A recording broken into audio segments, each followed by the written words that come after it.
আর কদিন পরেই পবিত্র ঈদুল আজহা। কোরবানির পশু প্রস্তুতে ব্যস্ত সময় পার করছেন খামারিরা। আরও জানাতে সরাসরি যোগ দিচ্ছেন মোহাম্মদ ইউসুফ আলী।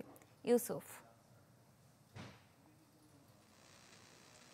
ইপসিতা সামনে কোরবানি ঈদকে উপলক্ষে খামারিরা কিন্তু তাদের গরু লালন পালন করছেন। মানিকগঞ্জ জেলা প্রাণী সম্পদ অফিসের তথ্য মতে মানিকগঞ্জের 7টি উপজেলা অন্তত 13,295 জন এই খামারি রয়েছে যারা গরু লালন পালন করছেন। আবার অনেকেই কিন্তু যে বড় আকারের যে গরুগুলো সেগুলো কিন্তু শখের বসে লালন পালন করছেন। আমি যদি একটু এখন দেখাই যে আমি এই মুহূর্তে মানিকগঞ্জের হরিরামপুর উপজেলার জিটকা গালা এলাকায় রয়েছি। এখানে মীর লুৎফর রহমান নাসির তিনি কিন্তু তার খামারে বড় একটি গরু ক্রস ফ্রিজিয়ান জাতের সেটি কিন্তু আমরা খামারে দেখতে পাচ্ছি।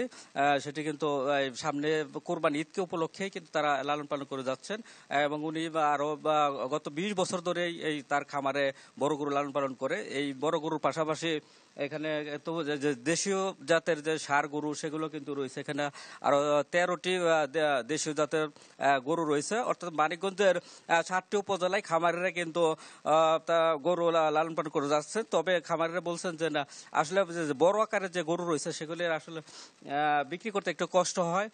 অনেকে হাটে নিতেও যেমন কষ্ট।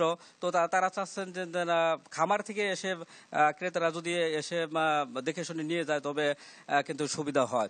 এছাড়া মানিকগঞ্জে আরো কিন্তু আমরা দেখেছি যে আটি গ্রামে 4টি গরু রয়েছে। সেগুলোর নাম হলো অস্থির, শোকরি এবং মামা বাগনা। এরকম কিন্তু এই গরুগুলো কিন্তু মানিকগঞ্জে খুব আলোচিত। আর এই যে গরুটি ক্রস ফ্রিজিয়ান দেখছেন এটি কিন্তু অন্তত 25 মণ হবে এবং তারা 10 লাখ টাকা দাম চাচ্ছে। অর্থাৎ আর মানিকগঞ্জে কিন্তু গতবারের চেয়ে বড় কুরবানি যে পশু রয়েছে সেগুলো কিন্তু সংখ্যাটা বেড়েছে। ইপসিতা, ধন্যবাদ আপনাকে। দর্শক, কোরবানির পশু প্রস্তুতির খবর জানছিলাম মানিকগঞ্জ থেকে। সানবিট সব দিবে সামাল। সানবিট ম্যাজিক প্রেস ডিশওয়াশিং এর মাথা ঘোরানো সলিউশন।